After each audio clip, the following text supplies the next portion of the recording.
Picture for a moment the largest city on Earth as it exists in the middle of the 18th century. Now imagine it filled with more than 500,000 people who have never heard of deodorant, who rarely bathe, and who accept strong smells as part of ordinary life. Imagine a river running through the city, thick with sewage and waste, moving slowly and quietly beneath crowded bridges. Picture narrow streets where pickpockets drift through the crowds as naturally as the smoke rising from chimneys. Above it all stands a cathedral so vast and heavy with stone that it required 35 years of steady labour to complete. This is Georgian London. It is the heart of a growing empire, the dirtiest metropolis in Europe, and a place where a man might watch a public hanging in the morning and attend a Shakespeare play before evening falls. Tonight, we are returning there. Not as visitors passing through galleries or admiring paintings from a safe distance, but as someone living inside the city itself. We will move through one ordinary day, following one ordinary person, noticing what they would have seen, what they would have smelled, what they would have heard, and what they would have endured simply to survive. These stories exist to quietly wander through the past, and whether anyone actually sleeps to them or simply enjoys listening to descriptions of sewage, crowds, and public executions hardly matters now. Either way, there is nothing demanding of you here. Settle in. Allow the present day to fade. We are going back. Your eyes open to darkness. For a brief moment, perhaps no more than half a second, you are unsure where you are or why you are awake. Then awareness returns, slowly and unpleasantly, carried on the air itself. The smell arrives first. It is not a single odour, but many layered together, each resting on top of the last. Horse manure rises from the street below, warm and sharp. Wood smoke drifts in from countless chimneys, heavy and clinging, somewhere. Nearby, something organic is rotting in the gutter, and it is best not to think too carefully about what it might be. Beneath it all lingers the persistent scent of unwashed bodies, people who have not bathed for weeks or months, including you. This is London in the 1740s. You are lying on a thin, straw-stuffed mattress in a cramped attic room above your master's shop on Cheapside, the busiest commercial street in the entire city, and possibly the busiest in the world. Your name is Will Marsden. You are 17 years old, and you arrived here 6 months ago from a small village in Essex with exactly 2 shillings in your pocket and a single letter of introduction addressed to Master Edmund Whitley, a haberdasher. Back home, people warned that London would swallow you whole, that it would grind you down and leave nothing behind. As it turns out, they were not entirely wrong. Church bells are already ringing, not just one set of bells, but dozens, layered and overlapping across the city. The closest belong to St. Mary le Bow, their familiar tones marking the time for a large part of London. These are the Bow bells, already famous by the 1740s, already shaping the idea of what it means to be a true Cockney. For centuries, these bells have defined London's identity, their sound spreading outward through streets, alleys, and marketplaces. Their ringing leaves you with little choice. You must get up. Master Whitley will not tolerate delay, and the shop opens early. In summer, it opens at 4 in the morning. In winter, at 5. The sun has barely begun to rise, and already the city is stirring. The wooden floor is cold beneath your bare feet as you climb from the mattress. In the bed beside you, your fellow apprentice, a thin boy named Jack from somewhere in the north, continues to snore softly. You share the bed, as most apprentices do. Privacy is a luxury far beyond your means, and separate sleeping arrangements are unheard of at your level. At least Jack does not kick much in his sleep, which feels like a small mercy. You splash water onto your face from a shallow basin. The water is cold and faintly brown, drawn yesterday from the public pump 3 streets away. You had waited in line for 20 minutes, standing behind a woman who smelled strongly of fish, and a man muttering endlessly about the rising price of candles. Water does not arrive through pipes in houses like yours. It must be carried bucket by bucket from wherever it can be found. Your clothes are exactly where you left them. A rough linen shirt, worn thin with use, breeches ending just below the knee, wool stockings and leather shoes with buckles dulled by neglect. Your waistcoat is the one item you take a moment to adjust carefully. It is brown, plain, and unremarkable, but it marks you as a tradesman in training rather than a common labourer. In London, appearances matter. They matter more than comfort and often more than honesty. By the time you reach the shop below, Master Whitley is already at work, arranging bolts of fabric across the wooden counter with practiced precision. He is a round man with a red face and surprisingly delicate hands. Those hands can distinguish Dutch linen from Flemish linen by touch alone. Over the past 6 months he has taught you perhaps half of what he knows, and your mind is already crowded with knowledge about thread counts, dye quality, and which merchants can be trusted and which will sell damaged goods at full price without hesitation. "You're late," he says without looking up. "You are not late." He says this every morning. You have learned not to argue. The shop itself is small by London standards, perhaps 20 feet wide and twice as deep. Its front opens directly onto Cheapside, wooden shutters folding down to create a counter where goods can be displayed. Inside, shelves line the walls, filled with every variety of haberdashery imaginable. Ribbons, buttons, lace, pins, needles and thread in more colours than you ever knew existed. Buckles for shoes and breeches, hooks and eyes for corsets. It is not glamorous work, but it is honest trade, and Cheapside is the place to practice it. Even after 6 months, the scale of this street still astonishes you. Back in Essex, your entire village likely held fewer people than this single street contains at any given moment. The name Cheapside comes from an Old English word meaning marketplace, and it lives up to that name fully. It is one long, continuous market stretching from St. Paul's Cathedral at one end to the Poultry at the other, crowded with sellers, buyers, carts, animals and noise from before dawn until long after sunset. When Master Whitley sends you on your first errand of the day, collecting a package from a supplier near the cathedral, you take the long way, as you always do, simply to see it again. St. Paul's Cathedral never fails to quiet something inside you. Designed by Sir Christopher Wren and completed in 1710, after the Great Fire of 1666 destroyed the old medieval structure, its massive dome rises above the city, visible from miles away. At 365 feet tall, it dominates London's skyline. Wren is said to have designed it so it could be seen from nearly anywhere in the city, and standing here you believe it. This morning, the early light touches the pale Portland stone, and the cathedral seems almost to glow. The dome catches the sun before anything else in London, standing silent and steady above the restless city below, watching as another ordinary day quietly begins. Birds circle slowly around the cross at the very top of the cathedral, mostly pigeons, their wings beating in lazy patterns against the pale sky, though now and then you have seen hawks up there as well, riding the air currents and watching the pigeons below. Even the wildlife in London is harsh and competitive, shaped by the same crowded conditions as the people.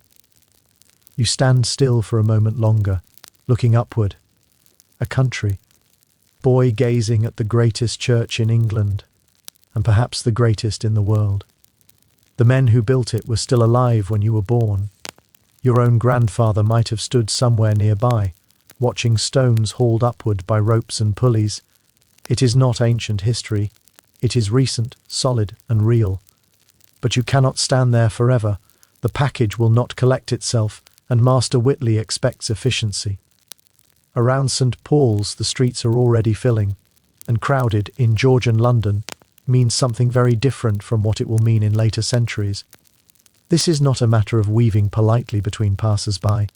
This is disorder. This is survival. There are no sidewalks in the modern sense. A few wealthier streets have raised footpaths, but most roads are shared by everything at once. Pedestrians press alongside horses and carts. Carriages roll past, their wheels rattling over uneven stones. Sedan chairs sway as they are carried by sweating men in livery. Street vendors push barrows piled high with goods. Beggars reach out with open hands. Dogs dart through gaps in the crowd. And pigs wander freely, rooting through refuse with little concern for where they go. Yes, pigs. People keep pigs in London, letting them roam the streets to eat garbage. It is practical, in its way. In some neighbourhoods, these animals are the closest thing to a sanitation system that exists. The noise is overwhelming. Vendors shout endlessly to be heard above one another. Hot pies, they cry. Hot pies. Milk below. Fresh milk. lavender, sweet lavender, knives to grind, any knives to grind. Everyone raises their voice because everyone else is doing the same. If you do not shout, you vanish into the background.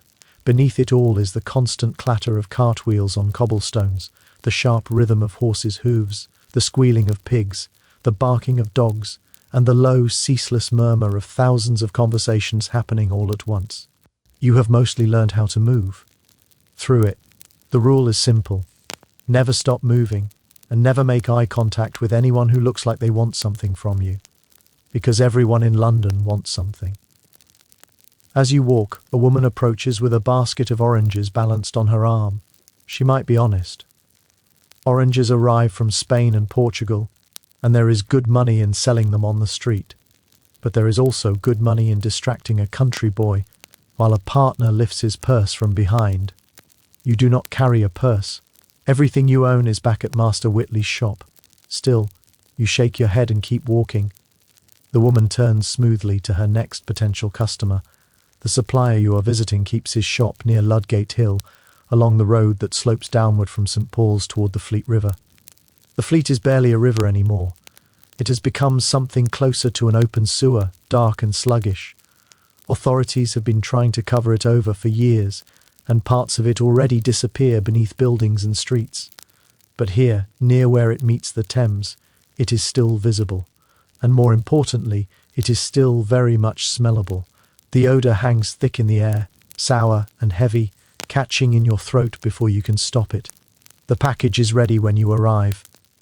A neat bundle of silk ribbons, imported from France by a merchant who understands that trade continues even when politics are strained.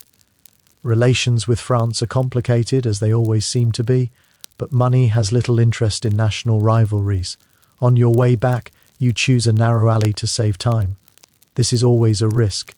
Alleys can shorten your journey, or they can end it. This one proves mostly safe. A woman leans from an upper window, emptying a chamber pot, but she shouts a warning first. Garde-l'eau. The word comes from the French garde-l'eau. Watch out for the water. You step back just in time as the contents splash onto the street below. It is not water. It is very much not water.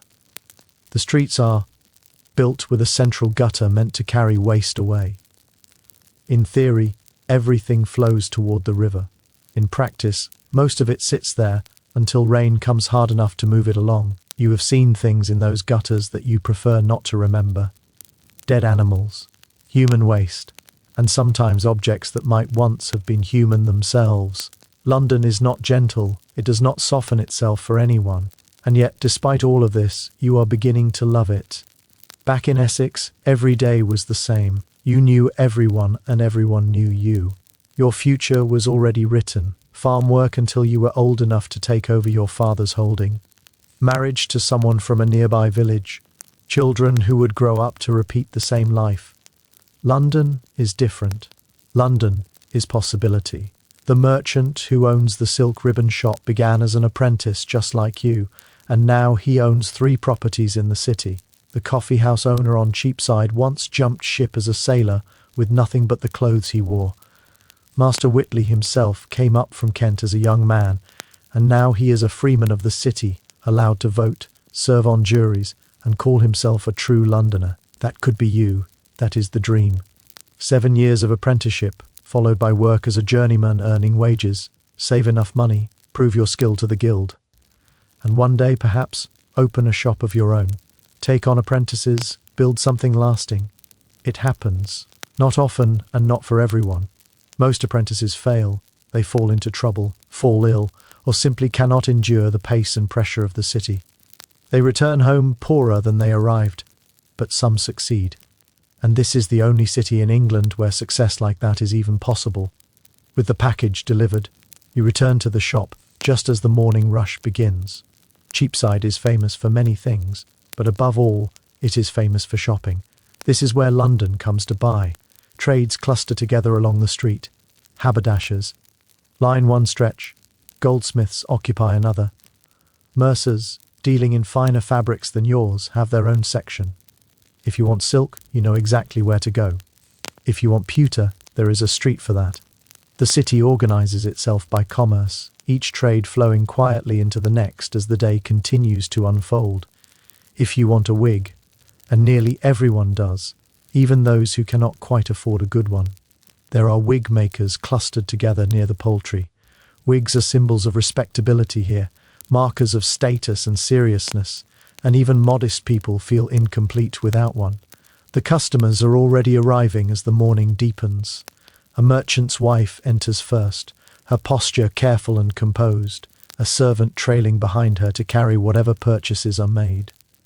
A young gentleman follows, dressed in a blue coat, his hands unmarked by labour, his manner relaxed in the way of someone who has never had to worry about earning his living. Then there is an older woman in plain clothes, her expression sharp and watchful, someone who counts every penny because in her world every penny truly matters.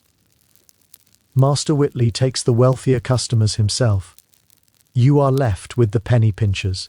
This, he has told you more than once, is part of your education. You are learning how to sell to people who do not wish to be sold to. You are learning how to make them feel satisfied, even pleased, when they have paid full price. This is the subtle craft of commerce, the quiet skill that separates successful merchants from those who fail within a year and disappear without much notice. 2 shillings for a yard of this ribbon, the older woman says, holding up a length of blue silk between her fingers. I'll give you 1 and 6. You know exactly what the ribbon cost. 1 shilling and 4 pence. At 1 and 6 the profit is 2 pence per yard. At 2 shillings it is 8 pence, spread across hundreds of transactions. That difference is the line between prosperity and struggle. You take a breath and answer calmly. You explain that the ribbon comes from Lyon, that it is French silk of the finest quality. You invite her to feel the weight, the smoothness, the tightness of the weave. You tell her truthfully that she will not find better anywhere on Cheapside. Master Whitley does not stock inferior goods. She sniffs as if the word French itself is questionable. But it does mean something. It means the dye will not fade. It means the threads will not loosen. It means that years from now, the ribbon will look much the same as it does today. You see her resistance soften just slightly. 1 shilling and 10, she says. You pause, pretending to consider it. 1 and 11, you reply, and I'll include a packet of French pins, the ones with brass heads. The pins cost almost nothing, a farthing or so. The sale is worth the concession, she agrees. And just like that, you have completed your first real negotiation of the day. This is your life now, the constant movement, the steady rhythm of buying and selling, the quiet calculation behind every exchange. You are immersed in the greatest commercial city the world has ever known, and it is not even 8 o'clock in the morning. Outside, Cheapside is in full voice. The sun has climbed higher, sending light between the buildings and casting long, uneven shadows across the cobblestones. Somewhere nearby, a church clock strikes the hour. The bells of St. Mary le Bow answer, their sound rolling outward across the city, marking time for 500,000 people, each trying in their own way to get through another day in this overwhelming, magnificent and frightening place. The morning is only beginning. The river waits, and there is much more of London yet to see. Your feet already ache, but the sensation fades into the background. There is work to be done, customers to serve, and a city to learn, somewhere within this maze of streets and alleys, ancient churches and new buildings rising. From the ashes of the Great Fire, your future is quietly forming. You have no idea what shape it will take. No one ever does. The morning passes in a blur of motion. Customers come and go. You haggle, you measure. You unroll bolts of fabric across the counter. You sell ribbons and buttons and packets of pins. You wrap purchases in brown paper and tie them with string. Twice you sweep the floor, because Master Whitley insists on cleanliness, and dust settles quickly on Cheapside. Around 10 o'clock, just as your stomach begins to remind you that breakfast was a long time ago, Master Whitley calls you over. I need you to go to Southwark, he says. Your stomach tightens. Southwark is south of the river. South of the river means crossing the Thames. And crossing the Thames means one of two things. You either hire a boat, which costs money you do not have, or you walk across London Bridge. You have been avoiding London Bridge. Master Whitley continues. handing you a small leather pouch. There is a merchant on Tooley Street, he explains, named Cornelius Pratt.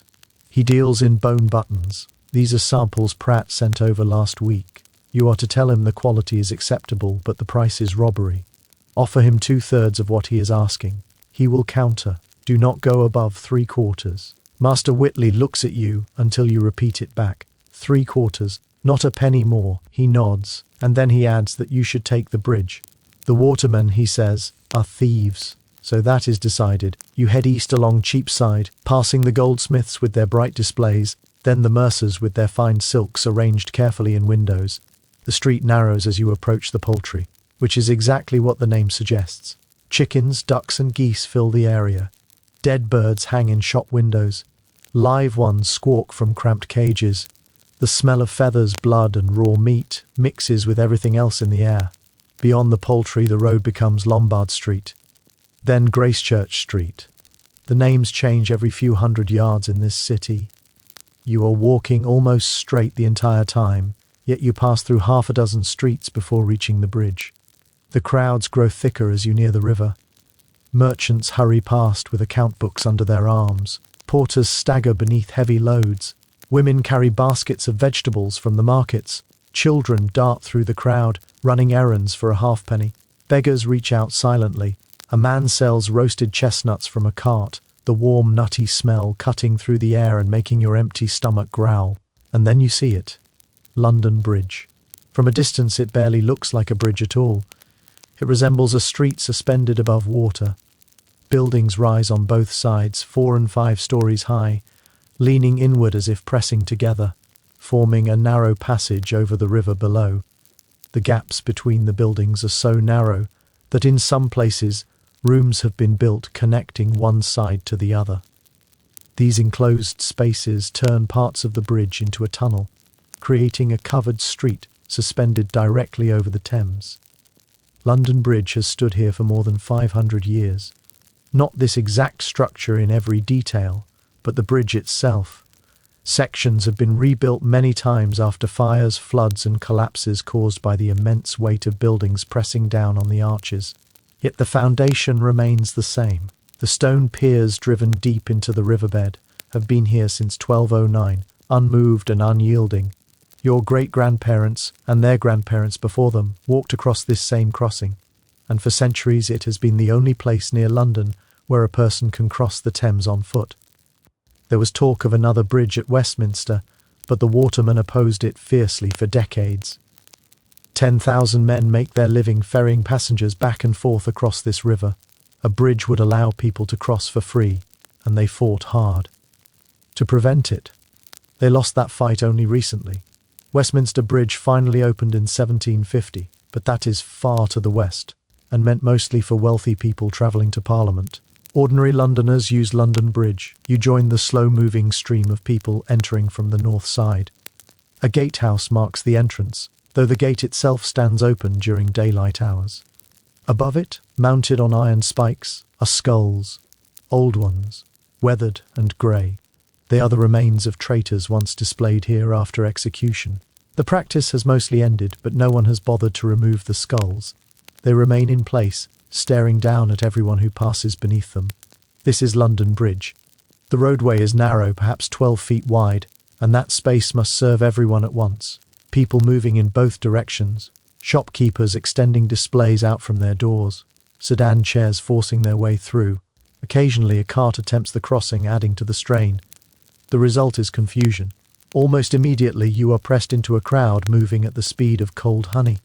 A large woman carrying a basket of fish stands directly in front of you. The smell is strong and unmistakable. Behind you, someone mutters anxiously about being late. On both sides, shop windows display goods of every kind. Gloves, spectacles, books, clocks, packed tightly into dim interiors. Above you, the buildings lean inward. In places, the upper stories meet, blocking out the sky completely.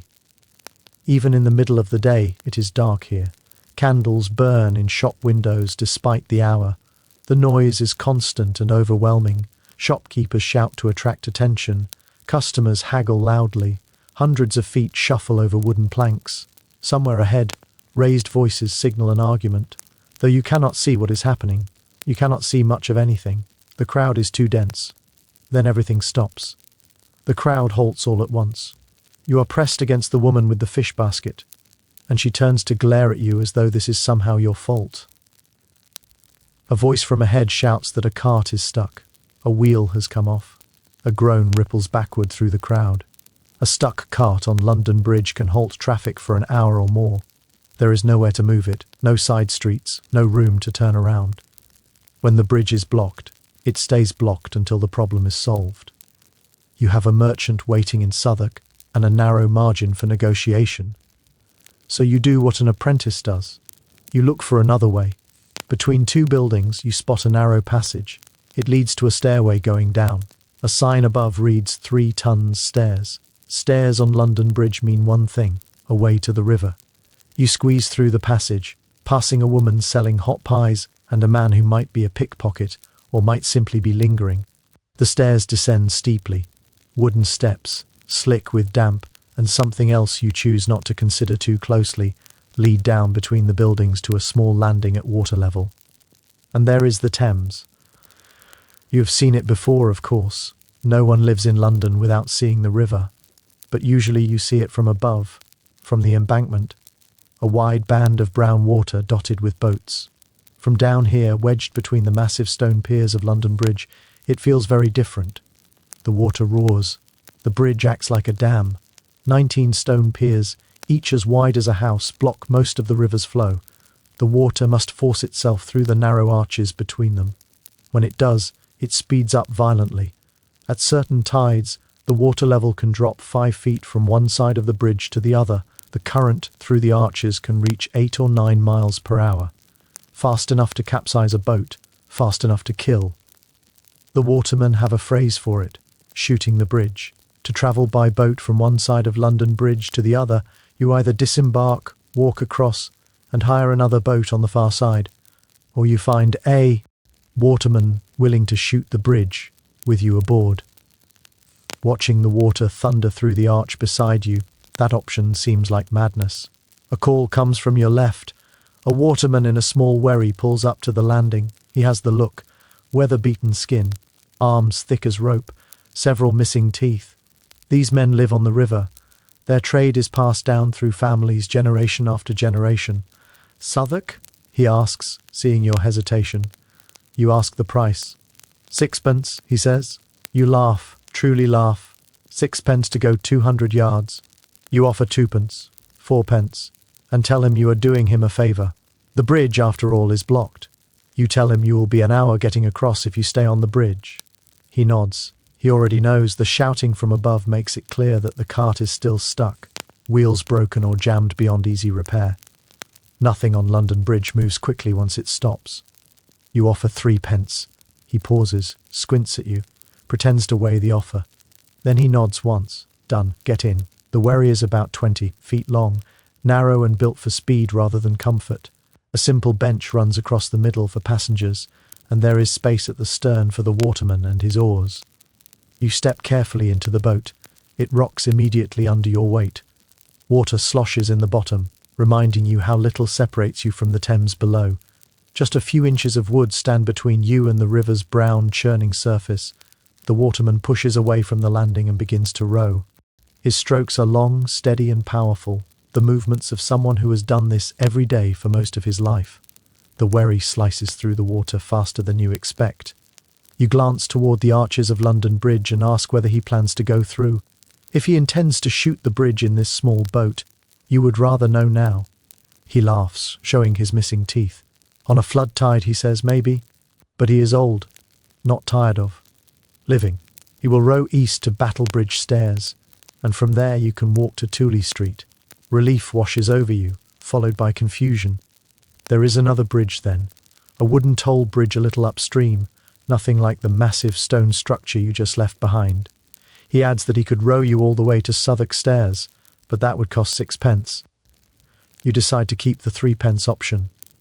He turns the boat east, letting the current help carry you along. The river is crowded. Wherries like yours pass close by, ferrying passengers from one landing to another. Larger barges move slowly under heavy loads. Flat-bottomed lighters shift cargo between ships and shore. Fishing boats drift near the edges. A decorated barge glides past, rowed by men in livery, likely carrying someone wealthy enough to travel in comfort. The Thames is London's true highway. You have always known this in theory. Now you see it clearly. The streets above are clogged, muddy, dangerous, and often impassable. The river, by contrast, flows. Ships arrive here from every corner of the world.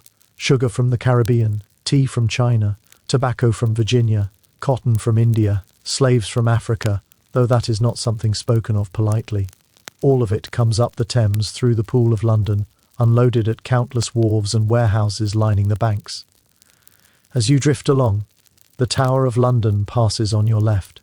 The great stone fortress rises from the river, pale at its centre, surrounded by walls, moats, and centuries of blood-stained history.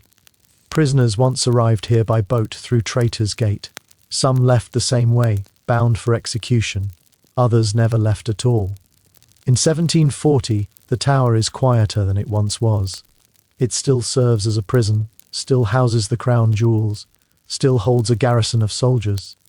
But the age of kings imprisoning rivals in its dungeons has mostly passed. Mostly. The waterman glances at you and asks if it is your first time on the river. You? Suppose it must be obvious. Your hands grip the side of the boat as though you expect it to tip. He tells you to relax. He has been doing this for 40 years. Only lost 2 passengers. He grins. You cannot tell whether he is joking, and decide it is best not to ask. The wherry draws up at a set of stone steps on the south bank. Battlebridge stairs. You can see the wooden bridge a little upstream, plain and functional. Tooley Street is that way, the waterman says, pointing. Follow the lane, turn left at the church, you cannot miss it. You hand over your 3 pence and step out onto the stairs. Solid ground feels strange beneath your feet after even that brief time on the water. Southwark feels different immediately. It always has. This is where London places the things it does not wish to look at too closely. Bear baiting pits, brothels, prisons like the Marshalsea, King's Bench and the Clink, all within a short walk of one another. This was once the home of the theatres, before they moved north of the river. Shakespeare's Globe stood somewhere near here, though it burned down more than a century ago. The streets are narrower than Cheapside, and dirtier. Buildings lean and sag. The people you pass look harder, thinner, more watchful. You grip the leather pouch containing the button samples more tightly and keep walking. Tooley Street is easy enough to find. Cornelius Pratt's shop sits between a tanner and a chandler. The smell from the tannery is overwhelming, rotting animal hides soaking in vats of foul liquid. Your eyes sting as you approach. The negotiation goes better than you expected. Pratt is a small man with ink-stained fingers and quick, precise speech. He begins at his full asking price. You counter with 2/3. He looks offended. You remind him that bone buttons are not rare, and that Master Whitley has other suppliers eager for his business. He drops to 4/5. You hold firm. He comes down to 3/4, exactly where Master Whitley said he would. You shake hands. Pratt wraps a new set of samples claiming improved quality, and you slip them into your coat. The entire exchange takes 20 minutes. Now you must return. You assume the bridge will be clear by now. You walk west along Tooley Street then. Turn north toward the river. The afternoon sun struggles through the haze of smoke that always hangs over London. Church bells ring somewhere. They are always ringing somewhere. You reach the southern entrance to London Bridge and merge into the crowd heading north. The cart is gone. Traffic moves slowly but steadily. You are pressed once more into the flow of bodies. The chaos is unchanged. Shopkeepers shout. Fish sellers, glovers, spectacle makers, bookbinders all call out their wares. Somewhere nearby, a woman sings a ballad about a sailor who drowned. It seems an odd choice for a bridge over a river, but no one pays much attention. Halfway across, you pass a narrow gap between buildings and glance down. The river moves far below, brown and restless. From here you can see downstream toward the tower and upstream toward the clustered spires of the city. The Thames carries on, indifferent and eternal, flowing beneath the weight of London as you continue your slow crossing back into the heart of the city.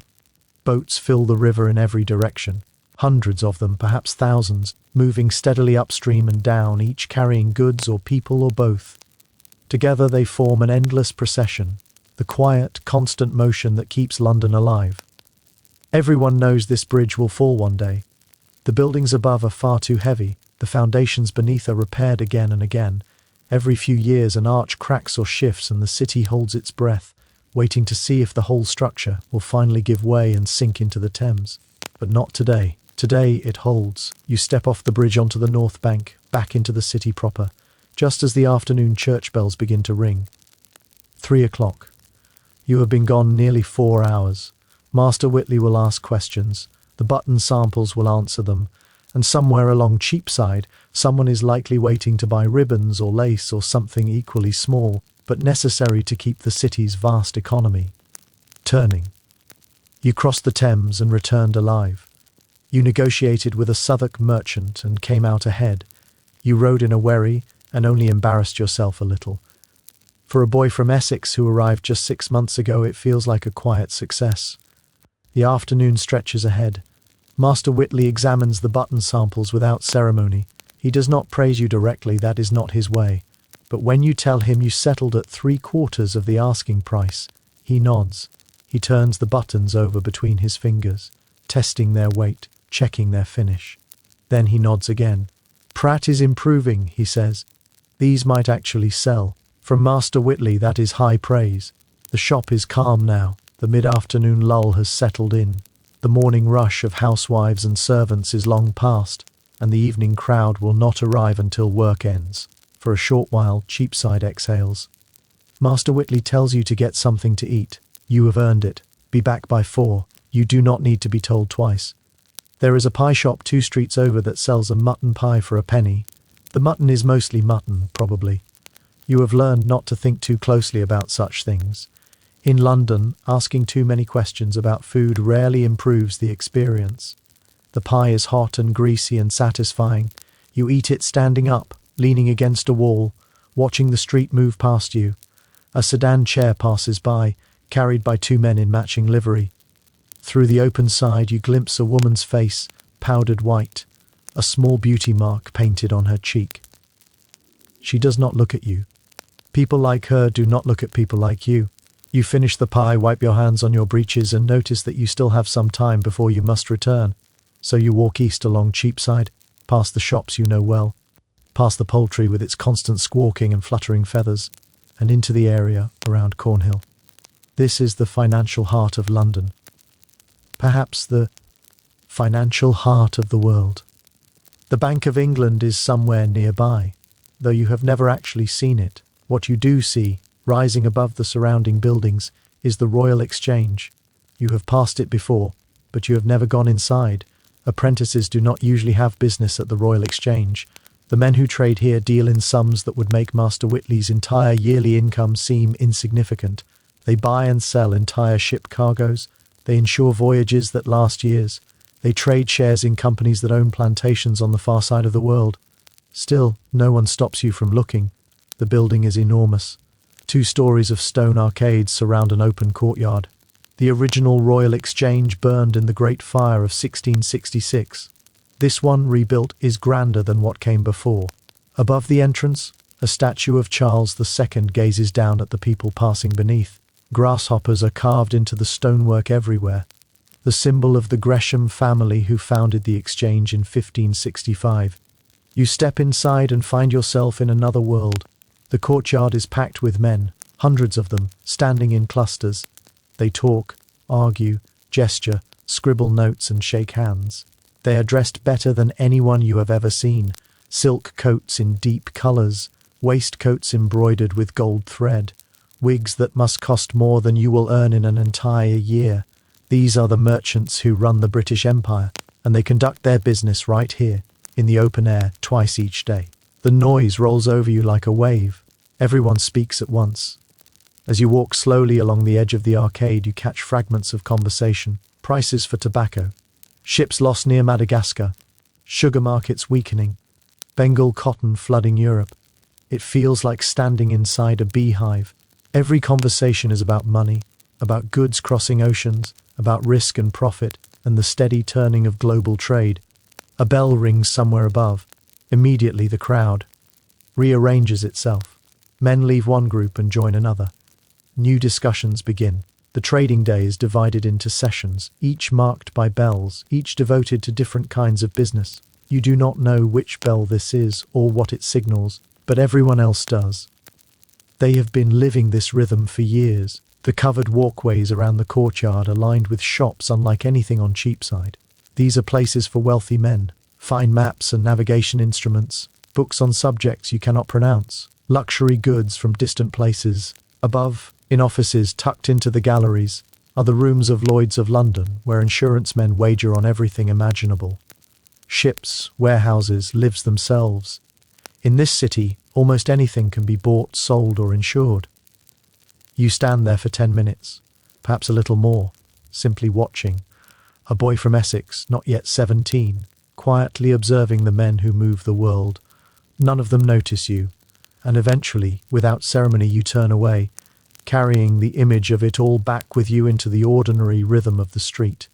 You are invisible here, just another face moving quietly through the crowd, unnoticed and unremarkable.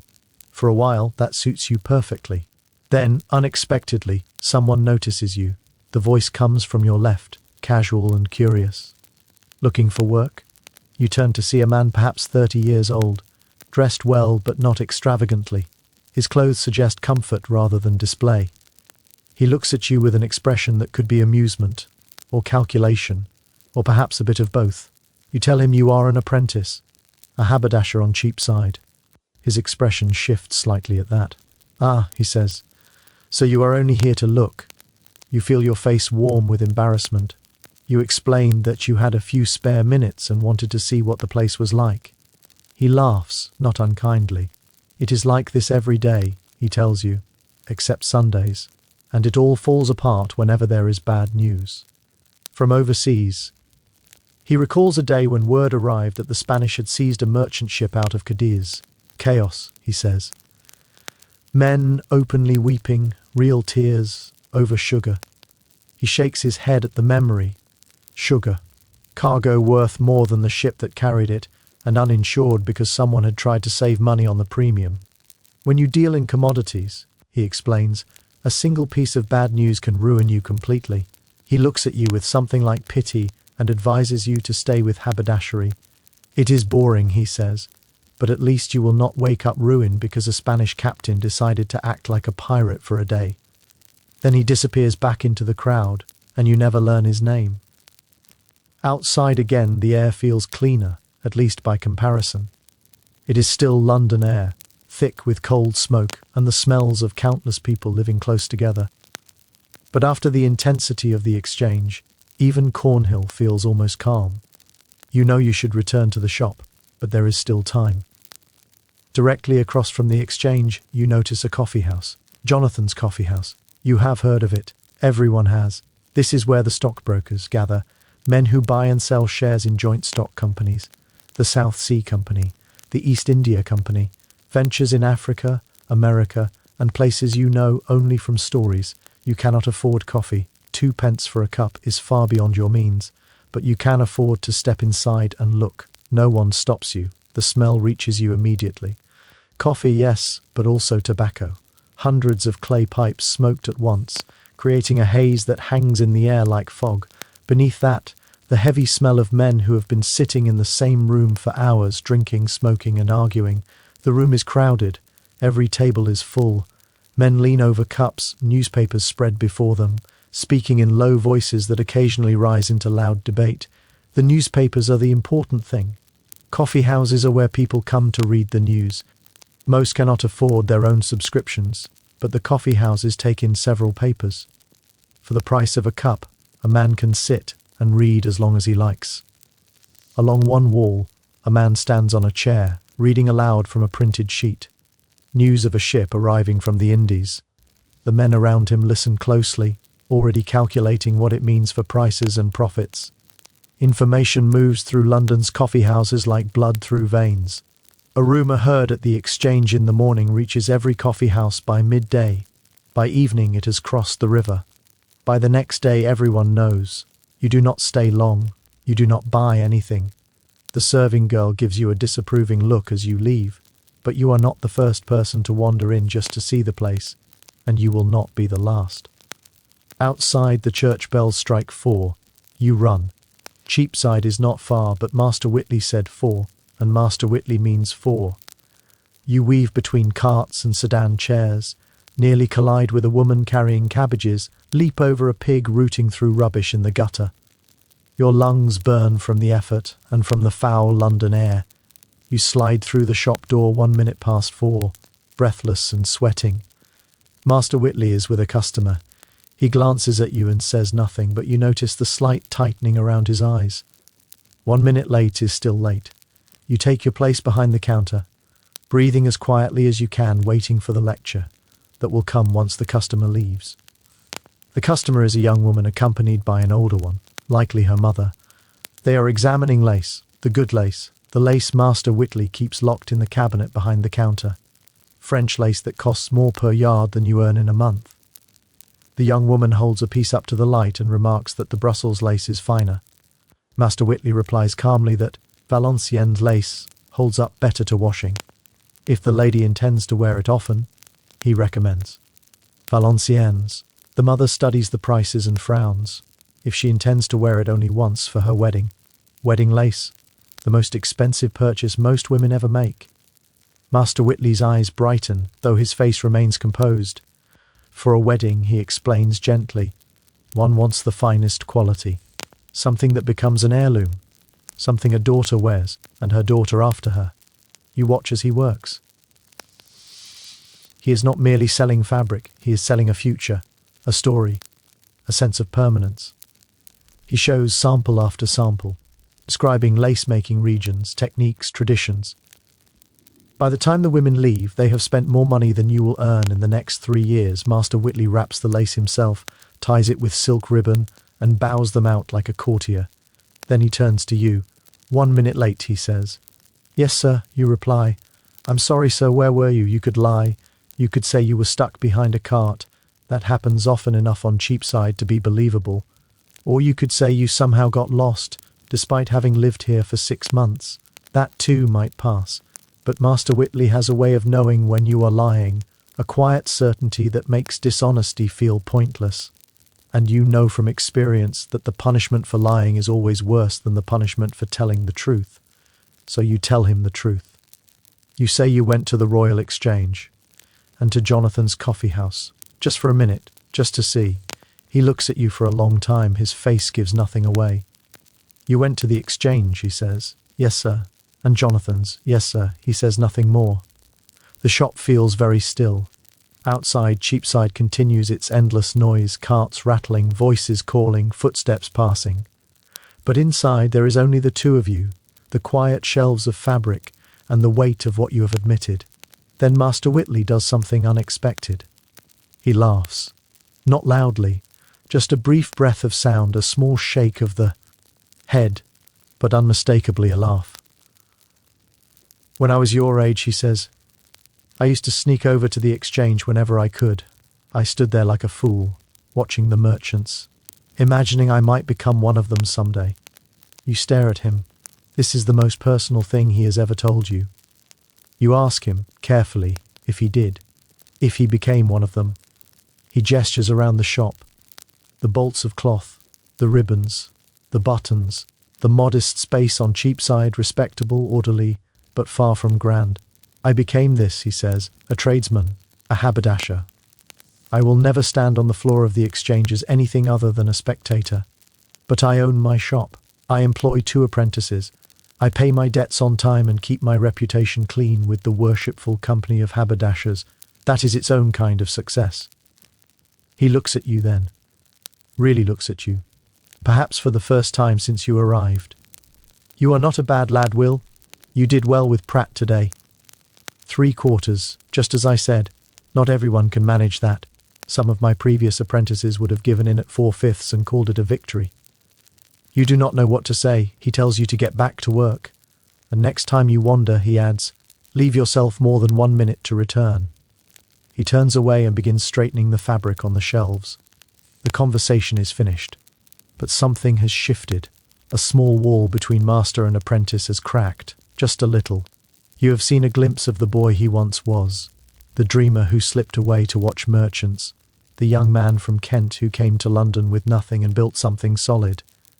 That could be you. That might be you. The evening customers arrive. The shop fills again with quiet business. You sell ribbons, you weigh buttons, you count pins by the dozen, the small, steady exchanges that keep the city moving. Outside the sun lowers, light through the windows turns gold, then orange, then fades. Candles are lit. Street vendors begin packing up their carts. Another day in London slowly winds down, though it is not yet over. The shop closes at 8. Master Whitley is precise about this. 8 means 8, not earlier, not later. The shutters go up. The door is bolted. The day's takings are counted carefully on the counter. Tonight, it is a good haul. The wedding lace alone accounts for more than a week's usual trade. Master Whitley counts the coins twice, records the numbers in his ledger, and locks everything away in the strongbox beneath the floorboards. Supper, he says. Supper is in the back room, a small kitchen barely larger than a closet. There is a fireplace, a table, and 3 stools.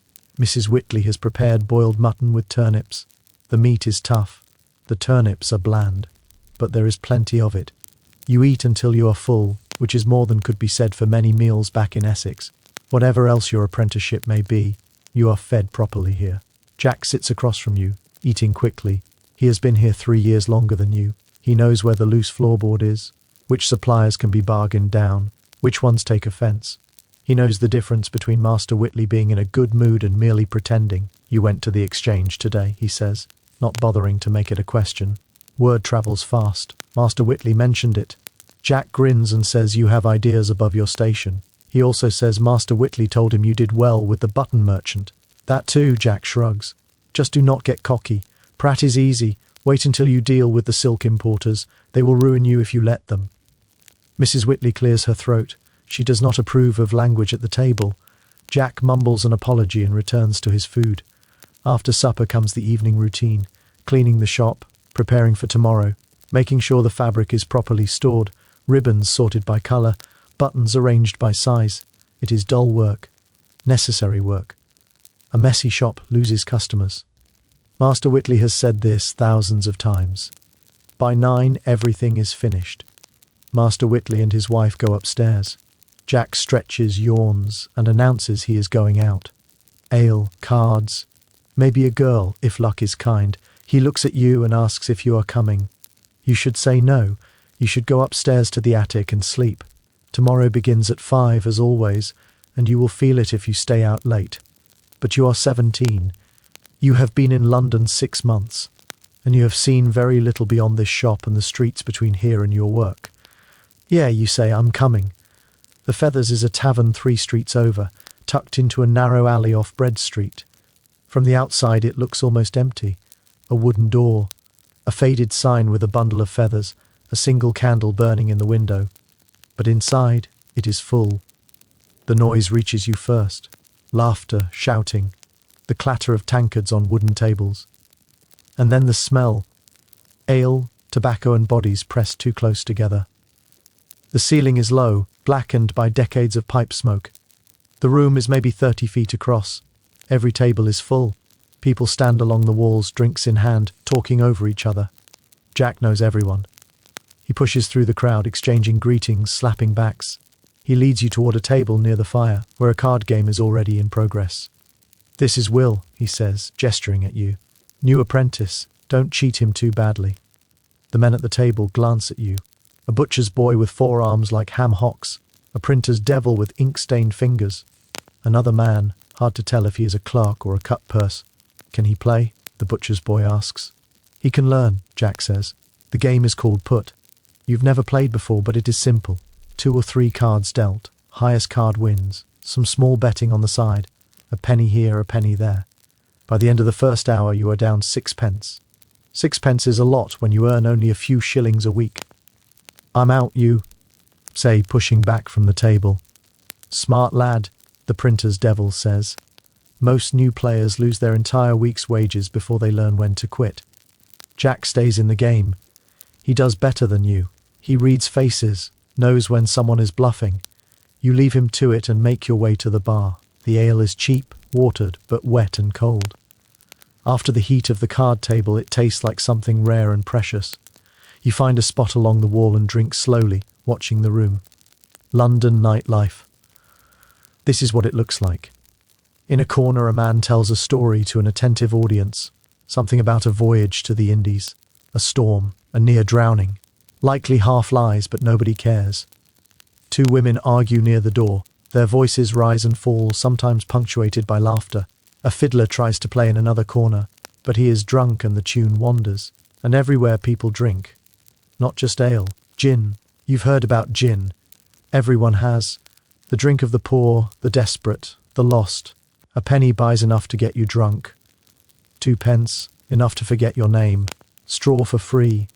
The straw is to lie on after you have drunk yourself unconscious. Parliament has tried to control it. Passed a Gin Act in 36, didn't work. People rioted, informers were beaten. 1 woman was killed, the government backed off. The gin kept flowing. 7 million gallons a year, someone told you once. That is 14 gallons per person in London. Not everyone drinks, which means the ones who do drink much more. Here, in the Feathers, the gin drinkers are easy to spot. Glazed eyes, shaking hands, those who have passed cheer into something darker. A woman nearby is slumped, barely conscious, while her companions drink around her. No one seems concerned. It happens every night. This is normal. You remember a print you've seen in shop windows. Hogarth made it a few years back. Gin Lane, a London street of drinkers in ruin. A woman dropping her baby while taking snuff. A man and a dog fighting over a bone. Bodies piling up. Buildings collapsing.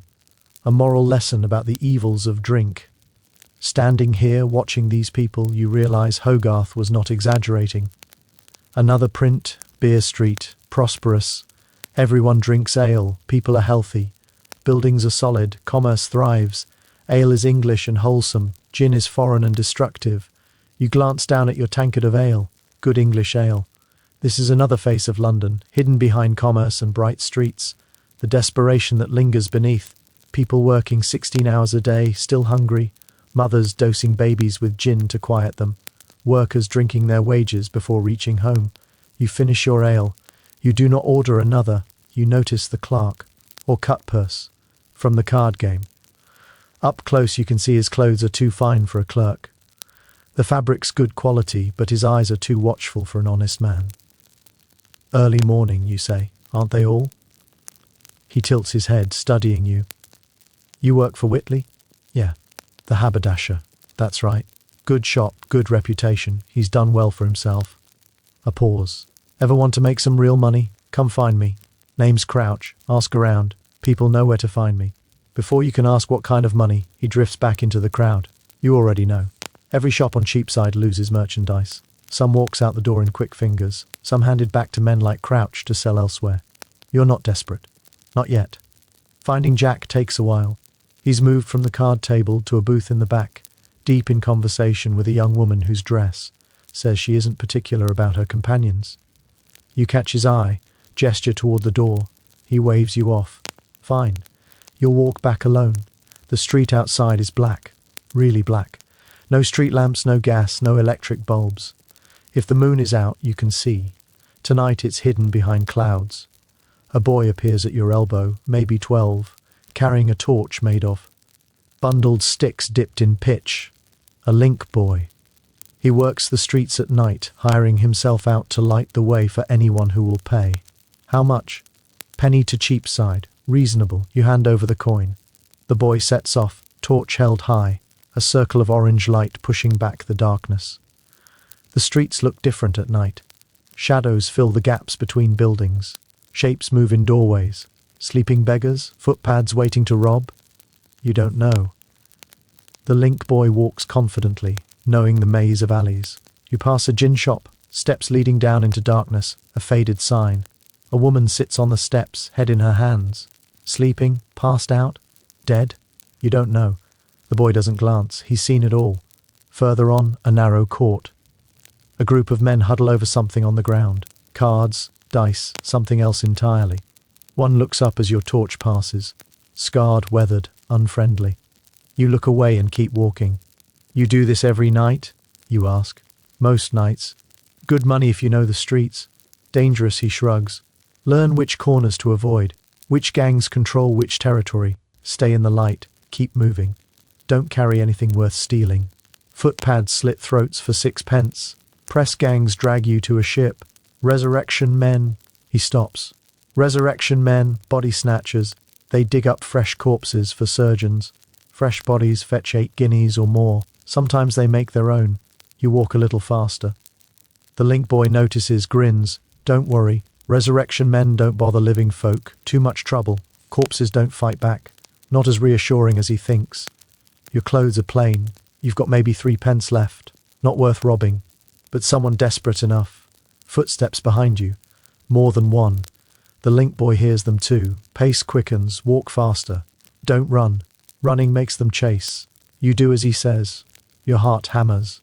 Shadows leap on the walls. Up ahead, light, another torch. Voices.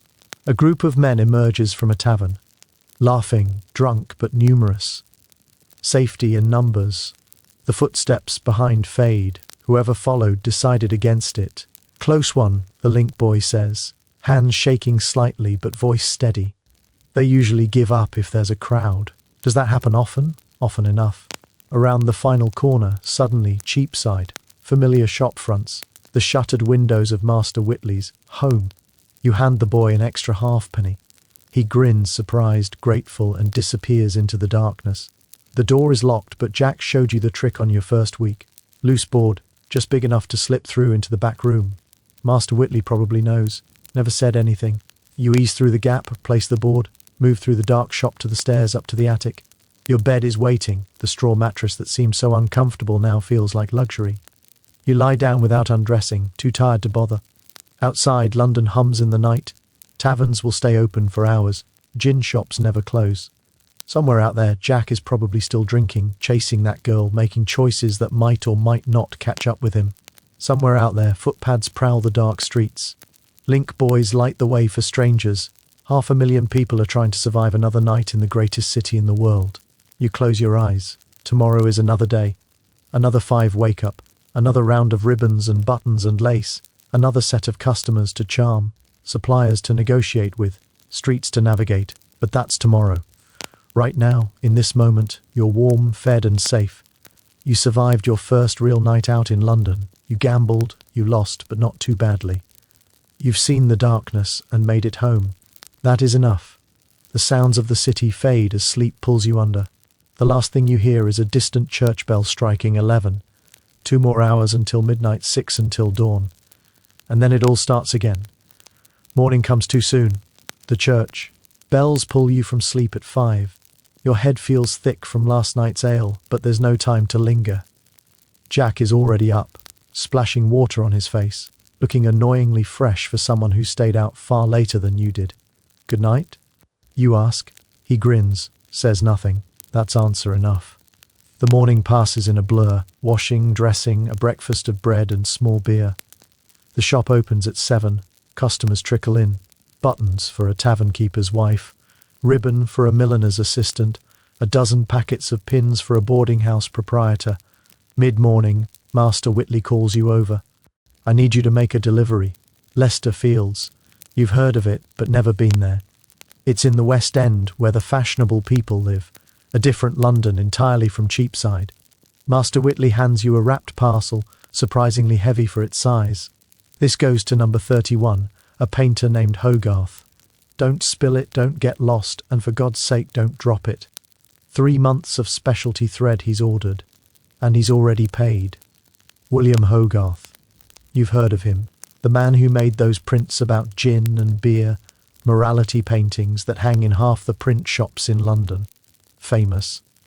And you're about to knock on his door. The walk west takes you through streets you've never seen, past St. Paul's, through the Temple, Bar Gate, marking the boundary between the City of London and Westminster. 2 cities, 2 laws, 2 different worlds pressed against each other. Westminster is cleaner, streets wider, buildings newer, built after the Great Fire swept away centuries of clutter. The houses have proper facades, symmetrical windows, doors painted in bright colours. People look different too. Better dressed, better fed, moving at a slower pace. You feel out of place immediately. Your clothes mark you as a tradesman's apprentice. Your accent marks you as someone from outside. A woman in a silk dress wrinkles her nose as she passes. You probably do smell bad. Everyone in London smells bad. Westminster just hides it better. Leicester Fields is a square, 4 sides of grand houses surrounding a green with an equestrian statue in the centre. King George I, frozen on bronze, watching over the square as if still commanding attention. Number 31 is on the east side, a tall, narrow house, 4 stories, a painted sign above the door showing a golden head. Not real, but carved, like a sculptor's workshop sign. This is Hogarth's home and studio. You knock. A servant opens the door. Livery, precise, eyes sharp. He inspects the package, then nods. Wait here. Mr. Hogarth may want to inspect it before you go. He disappears inside. Through the open doorway, the sharp scent of oil paint and turpentine drifts out. Then Hogarth appears. Shorter than expected, stocky, round face. Sharp eyes that take in everything at once. A paint-stained smock hangs over his clothes. A brush tucked behind his ear. William Hogarth, England's most famous artist, inspecting you like a specimen. You're Whitley's boy? Yes, sir. Will Marsden. Hogarth turns the package over in his hands and tears it open. Inside, spools of thread in a dozen colours. Gold, silver, crimson, emerald. The specialty threads Master Whitley charges a fortune for. He lifts a spool of gold thread to the light, squints, good quality. Better than the last batch. You know what I use this for? You shake your head. Embroidery on canvas before the paint goes on. Adds texture, catches the light differently than paint alone. He waves a hand, technical, dismissive. You wouldn't understand. You probably wouldn't understand the finer points of Hogarth's work, but you nod like you do. Tell Whitley I'll need more next month. Same colours, same quantities.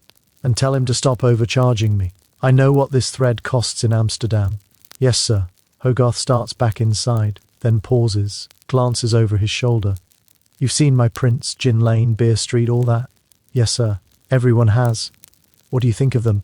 The question feels like a test. You're not sure what? The right answer is, so you give the honest one. They scared me, sir.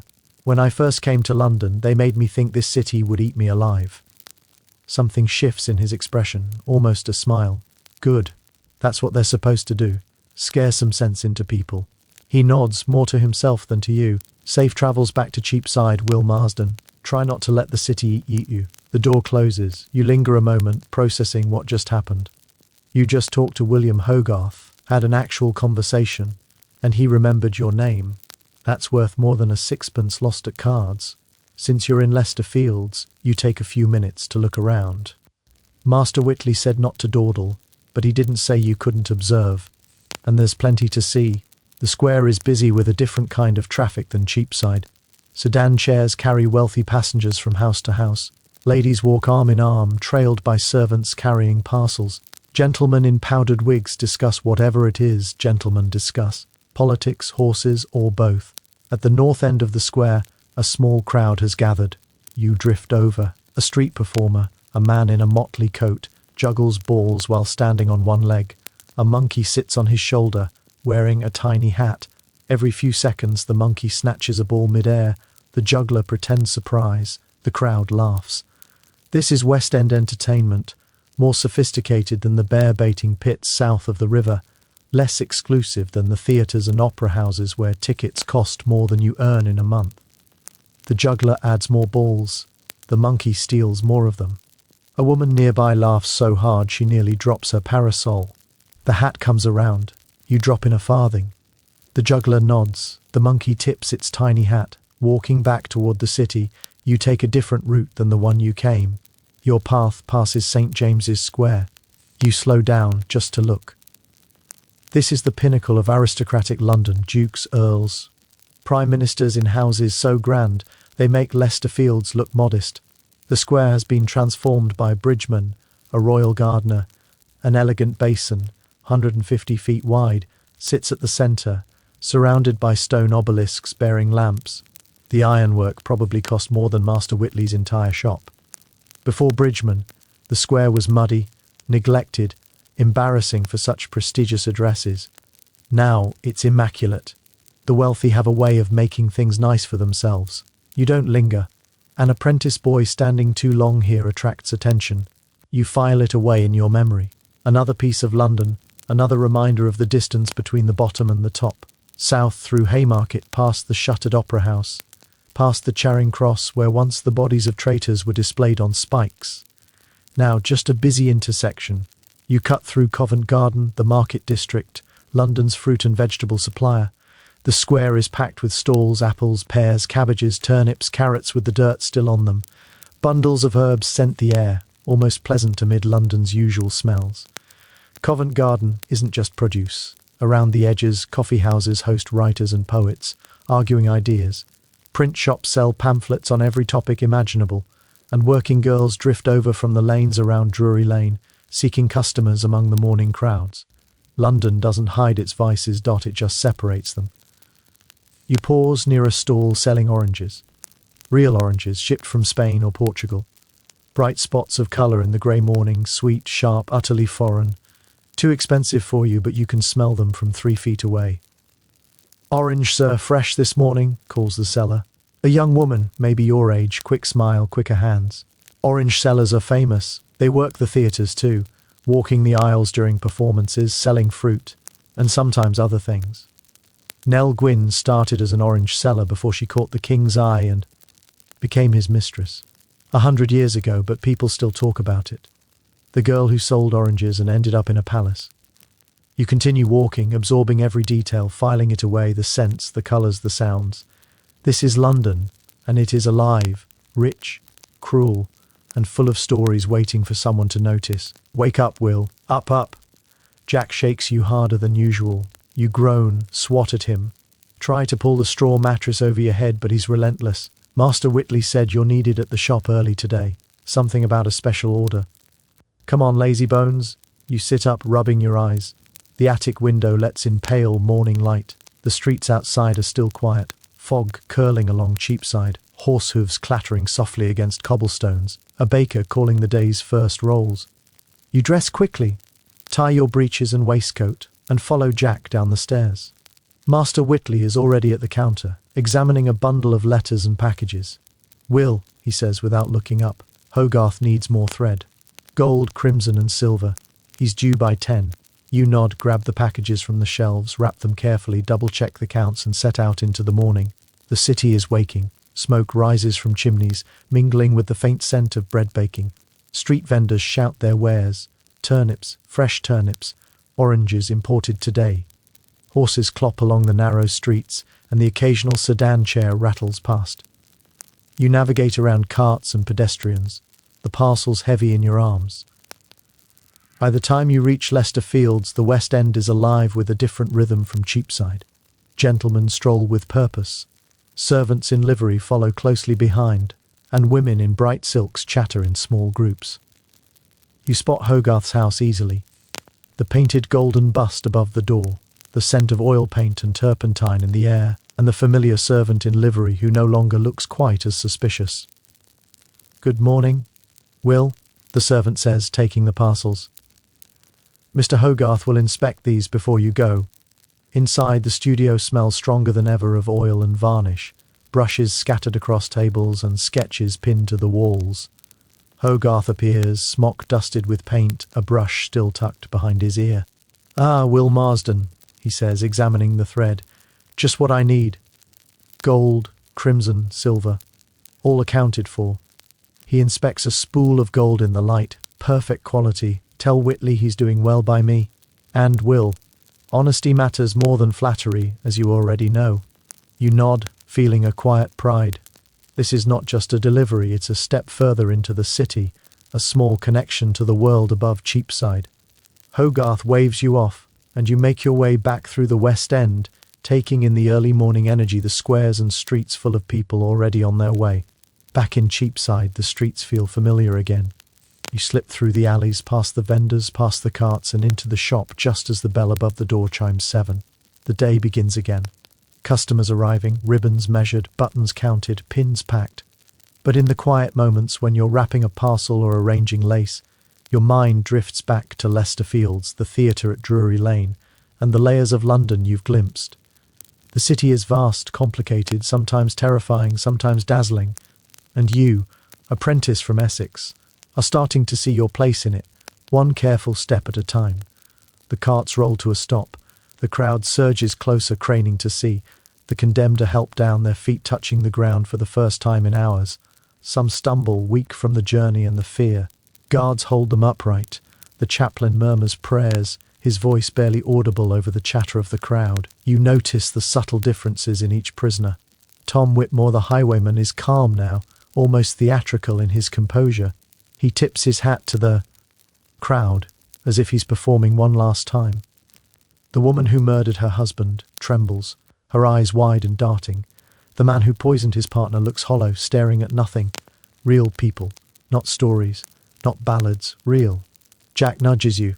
Watch how they line them up. Everyone's got their role to play. You follow the guards as they position the prisoners at the gallows. There's a rhythm to it, a grim choreography. No one speaks unless spoken to. The crowd's energy changes. Laughter and chatter give way to a tense hush. The hangman appears, his black hood in place, tools in hand, rope coiled around his arm. The crowd parts slightly as he moves among the condemned. He checks knots, measures lengths, whispers instructions. One misstep, and it could all go wrong. He is precise, practiced, professional. A shiver runs down your spine. You realize how close you are, how thin the line is between life and death here. Some in the crowd cheer the condemned on. Others pray quietly. Children cling to their parents, curiosity and fear mingling in their eyes. You glance at Jack. He seems unmoved, watching with the keen detachment of someone who's seen this before. The first cart of men is ready. The hangman nods. Guards push the prisoners onto the platforms. You hear a faint murmur as the crowd notices the triangle structure, the 3 posts ready to receive them. The air is thick with anticipation, the smell of sweat and leather and fear. Then a bell tolls somewhere in the distance. 1, 2, 3, the signal. The execution begins. The crowd leans forward. Some cover their eyes, others can't look away. You stand frozen, heart hammering, eyes wide, absorbing the sight of centuries-old tradition, human suffering made public. And in the midst of it all, you understand something about London. The city is alive not just in its commerce, its markets, its theatres. It's alive in its brutality, in its rituals, in the way people gather to witness the fragile line between life and death. You are at the bottom of this world, apprentice from Essex, yet you are learning its rhythms, seeing its layers, and surviving. The gallows work quickly. In a matter of minutes, the condemned are gone. Rope snaps, bodies swing, the crowd reacts. Some cheer, some cry. Some leave quietly, somber. You and Jack step back, letting the tide of humanity carry you away. London moves on. The city exhales, life goes on. And you walk with it, one careful step at a time. Your stomach twists and your hands shake. The world feels unsteady. Around you, life continues as if nothing happened. Street vendors rearranging their carts. Children chasing one another through the alleyways, a dog sniffing at scraps that have fallen from a meat pie stand. The contrast is jarring, the brutality you've just witnessed, the public spectacle of death and the relentless normality of London moving on. You think of Master Whitley, counting his coins and adjusting bolts of fabric, completely removed from this world, yet depending on it in subtle ways. You think of Hogarth, creating prints that reveal the city's darkness, trying to make sense of it through art. And you think of Jack laughing and pushing through the crowd, treating it like routine. The reality sinks in.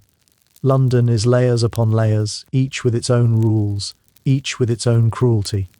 Cheapside, Leicester Fields, Tyburn, all different sides of the same city, all intertwined. You've walked through markets and theatres, mingled with apprentices and aristocrats, and now you've seen the consequences of law and disorder firsthand. This is survival, observation, education all at once. After a while, your queasiness fades into a hollow, reflective silence. You realize the city doesn't stop for anyone. Not for fear, not for revulsion, not for the dead.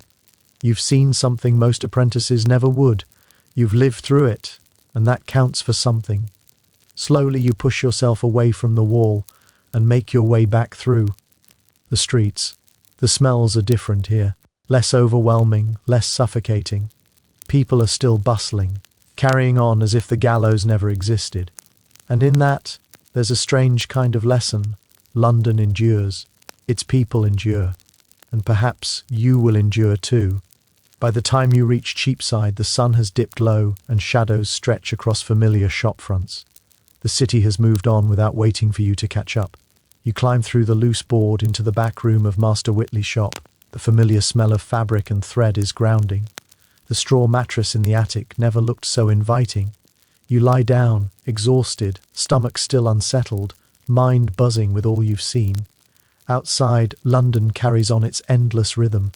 Footpads in alleys, vendors shouting, children laughing, taverns spilling their ale into the streets. And you, apprentice from Essex, are learning its beat, one harrowing day at a time. The river carries you forward, each stroke of the oar taking you farther from the grime and chaos of central London. The noise of the city fades, replaced by the gentle slap of water against the boat's hull, the distant cries of gulls, and the occasional shout from another waterman navigating the Thames. Here, the city feels less like a machine and more like a living thing, changing, breathing, flowing. Greenwich rises slowly ahead. The houses are smaller, more scattered, set back from the riverbank. The smell of the sea grows stronger. Salt, mud, fish. And it's oddly refreshing after the stench of Cheapside and Tyburn. Jack points out a small cluster of old sailors lounging near the hospital. Their faces are weathered, lined with sun and salt, their hands scarred from ropes and rigging. They laugh and bicker like old dogs, swapping stories that make you shiver, tales of storms at sea, pirates and near misses with death. They speak in voices full of rhythm and cadence, stories that feel almost like music. You lean back, taking it all in. The river widens as you approach the point where the Thames opens toward the estuary. The sun glints off the water, scattering light across the ripples, turning the surface into a shifting, sparkling map of silver. The smells, the sounds, the open sky. It's a world apart from the narrow, dark alleys of Cheapside, from the crowded markets and taverns. Here, you feel air in your lungs in a way you didn't know London could allow. Jack grins at you. Best view in England, he says. And he's right. From this point, you can see the city sprawling westward, the smoke from chimneys curling into the sky, the bridges crossing the river like dark lines on silver, the spires of churches and the faint shimmer of the Thames winding through it all. Behind you, the estuary stretches toward the North Sea, endless and open. The contrast hits you fully, between the suffocating streets, the gallows, the markets, and this wide, free expanse of water and sky. For a moment, all the horror and grime of London recedes. You breathe deeply, letting the salt air wash through you, giving you a sense of calm you haven't felt in weeks. Jack sits back, pointing out the distant docks, the ships unloading goods from Portugal and Spain, the masts rising like a forest of wood. Everything comes down this river, he says. Spices, silks, wine, even the things people die for. You nod. Everything has its price, everything has its risk, even life itself. The boat slows, reaching the small quay at Greenwich. You step out onto solid ground, mud squelching beneath your boots. The old sailors greet Jack with nods and laughter. He introduces you, and one of them leans close, eyes twinkling. Careful, lad. Sea and city, both'll try to swallow you if you ain't smart. You watch the water, the ships, the endless horizon, and for the first time since Tyburn you feel something like hope, something like perspective. London is terrible, harsh, and alive. But it is also wide, open, and full of paths you've yet to walk. You climb the slope, feeling the effort in your legs after hours on the river. The city falls away behind you, replaced by the open sweep of the river below. The Thames glimmers in the morning sun, boats drifting lazily or tugged along by watermen. Beyond the river, the low-lying marshes stretch toward the distant estuary, the reeds swaying in the wind, and somewhere out there, the North Sea waits, endless and unrelenting. When you reach the top, the view unfolds like a painting. London lies sprawled below, the smoke from chimneys rising in soft grey clouds. The towers of Westminster catch the sun on their edges. St. Paul's dome gleams in the distance. The narrow, twisting streets of Cheapside look impossibly small. A tangle of rooftops and alleys where you've spent your days measuring ribbon and counting pins. Leicester Fields is barely a patch among the mass of buildings, and yet it's yours in a way only apprentices know. The park itself is quiet up here. The wind moves through the leaves, carrying a clean, salty tang from the river. You spot a lone bench beneath the tree, its branches spreading wide, offering shade and perspective. You sit, letting the world open beneath you. From this height, everything seems smaller, more manageable. The horrors of Tyburn, the stench of the city, the chaos of the markets. All of it is still there, but somehow it feels farther away, less immediate. Jack drops down beside you, crumbs of meat pie on his coat. He leans back on his hands, looking out over the same view. "Not bad, eh?" he says. You nod, speechless for once. Greenwich has a way of putting things into perspective. The river, the sky, the orderly gardens of the hospital, the distant towers of the city. They remind you that London is more than the streets you walk every day. It is a city of layers, yes, but it is also vast, alive, and strangely beautiful when you rise above it. You trace the river with your eyes as it winds toward the horizon. The estuary opens into a silver expanse, and for the first time in weeks, your chest feels lighter. The city will always be hard, dangerous, and unforgiving, but moments like this, the salt air, the distant cries of gulls, the vast sky above, make it worth surviving. Jack nudges you, pointing at a small boat bobbing on the river below. "Think you'll ever get used to it?" he asks. You shake your head, but a small smile touches your lips. Maybe you won't. Maybe you shouldn't. Some things are meant to leave their mark. And standing here high above the river, the city stretched out beneath you, you understand a little more about what it means to live in London, to endure, to learn, to see both the horror and the beauty, and to keep moving forward no matter what. You push open the door to Master Whitley's shop, and the familiar smell of ribbons and waxed thread greets you. The counter is clean, the shelves neatly arranged, the afternoon sunlight slanting through the window and illuminating the tiny particles floating in the air. It's ordinary, comforting, and grounding after the vastness of Greenwich, after the weight of Tyburn, after seeing London from above. You set your bag down, straighten a few spools of thread, and take a deep breath. The city continues its endless hum outside, but inside the shop, time slows just a little. Each ribbon measured, each button counted, each packet of pins wrapped. These small acts are yours to control. The world outside is enormous, dangerous, alive. Here, you have a rhythm you can master, a skill you can call your own. Jack flops into a chair, wiping his hands on his coat. "You look like you've seen the world," he says. You don't answer. You're still seeing it.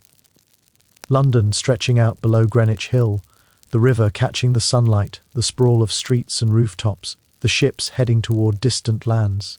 It will stay with you, like a map etched in memory, even as your hands continue the familiar motions behind the counter. The bell above the door jingles. A customer enters. You straighten your back, smile, and greet them. Tomorrow the city will roar again. Tomorrow the markets will bustle, the carts will rattle over cobblestones, and the bells will call apprentices and merchants alike back to their work. But for now, in this quiet shop surrounded by the orderly rows of your trade, you feel something rare, the sense that you belong, that you've survived, that you've learned, that you are becoming something more than the boy who arrived from Essex 6 months ago. London is enormous, unpredictable, often cruel, but it is yours now, in pieces and moments, in lessons and victories, in horrors endured and views claimed. You arrange the ribbons once more, letting your fingers follow the familiar patterns. Outside, the city waits, but for this afternoon it can pause. You are here, you are part of it, and that is enough. She hesitated. You waited, letting her take it in. Then she nodded, smiling faintly, and chose the slightly better ribbon. She paid more than she intended. and walked away happy. That was the art of it, selling without forcing, guiding without shoving. You catch yourself thinking about it sometimes, how much of this city operates on subtlety and persuasion, on knowing the right thing to show, the right word to say, the right moment to act. Samuel watches you quietly as you work. You notice how he fumbles with the scissors, drops a spool of thread, miscounts the pins. But you remember yourself at that age, the first weeks in Cheapside, the awe and fear mingled in every step. Patiently, you guide him, letting him learn through touch and repetition. Slowly he begins to move with more confidence, less hesitation. The city isn't swallowing him whole anymore, at least not entirely. Days pass, weeks fold into months. You see the patterns in London now, the early morning deliveries, the bustling markets, the rhythm of the streets. You notice the changing seasons in the minutiae, frost on the shop, window in winter, the smell of roasted chestnuts in autumn, the scent of fresh blossoms in spring. Even the worst parts, the filth, the stench, the dangers, become familiar, a language you understand. One evening, as you close up the shop, you pause at the window. The street is quiet now, the lamps casting long shadows over the cobblestones. You think about the first time you arrived in London, terrified and lost, unsure of your place in this vast, merciless city. And now, you know it. You don't just survive, you navigate, you learn, you adapt. The city hasn't changed. It's still alive, vast, unpredictable, and sometimes cruel. But you have changed. You belong here now in small ways that accumulate into certainty. Your fingers know the weight of every bolt of fabric. Your eyes catch the smallest detail in a crowded street. Your mind remembers the lessons of Tyburn, of Greenwich, of Cheapside. You are no longer just a boy from Essex. You are Will Marsden, apprentice, observer, participant in the endless rhythm of London life. And for the first time that feels enough. That London is alive in a way that doesn't stop for anyone. That the city moves around you, over you, through you, shaping you whether you notice or not. That survival isn't just about keeping your body fed or your hands steady. It's about seeing, understanding and remembering. About noticing the people who rise and fall. The chance encounters that alter a life. The rhythms of streets and rivers and shops. About holding both the beauty and the brutality in your mind at once, without losing yourself. You've learned that patience matters, that small choices. How you fold a ribbon, how you speak to a customer, how you treat a fellow apprentice, can ripple outward in ways you can't yet measure. That there's art in commerce, in skill, in courtesy, in observation. That every day carries lessons, and not just from those above you, but from the city itself, from the river and the docks, from Tyburn and Greenwich, from the bustle of Cheapside and the quiet moments in the attic room when the moonlight rests on the wooden floor. The candle has burned out. The room is dark, the night deep. Your breath slows, your body surrenders to rest. Outside, London carries on. Boats creak at the docks, carts roll over cobblestones. A distant bell marks the hour. But in here, in this attic room, you are still. Not the boy from Essex, not yet the master haberdasher, not fully a Londoner. Something in between, a self in progress, a life being quietly built, stitch by stitch, ribbon by ribbon, choice by choice. And for now, that is enough. Your eyes close. The city waits for you, ready to teach again tomorrow, something Master Whitley never put into words. You've learned that you can handle things, that the city which once felt so vast and frightening is, in the end, just a place. A complicated place, yes, a demanding place. But still a place full of people trying to make it through their days, just as you are. The boy who stepped off that wagon from Essex is still inside you somewhere. You feel him now and then. When the unexpected happens, when the city surprises you, but he's no longer the one in charge. Someone else has taken his place, someone who knows the streets, who understands the rhythm of crowds, who can find his way home in the dark, someone who belongs here, for now, in this moment. You are warm enough, fed enough, safe enough. You have work that matters, and people who expect you to return tomorrow. You have a roof above you and a place in the world beneath it. That is more than many ever find. That is enough. The sounds of London begin to fade. Or perhaps you're simply listening less. The boundary between waking and sleeping softens, blurs, dissolves. Somewhere beyond this attic room the city continues. Night watchmen make their rounds, taverns glow with low laughter, boats rest against the river's edge, merchants dream of profit, beggars dream of warmth. And you, Will Marsden, apprentice haberdasher, boy from Essex, quiet dreamer of a future not yet named, sink gently into rest. Tomorrow will come soon enough, but not now. For now there is only this, the quiet of the attic room, the steady breathing beside you, the distant heartbeat of a city that never quite stops. A bell rings somewhere far away, marking an hour you don't need to count. Then even that fades. Centuries will pass. The London you know will change beyond recognition. Streets will be paved and lit. The river will be tamed. The hangings will end, but people will still live here, still work, still dream, still lie awake at night listening to the city and wondering what tomorrow will bring. Some things do not change. The human heart does not change. The need for rest does not change. So let it come. Let sleep take you, as it once took Will Marsden in his attic room on Cheapside so long ago. Let the world fade. Let the noise quiet. Let your thoughts soften, slow, and finally drift away. You've earned this rest. Good night.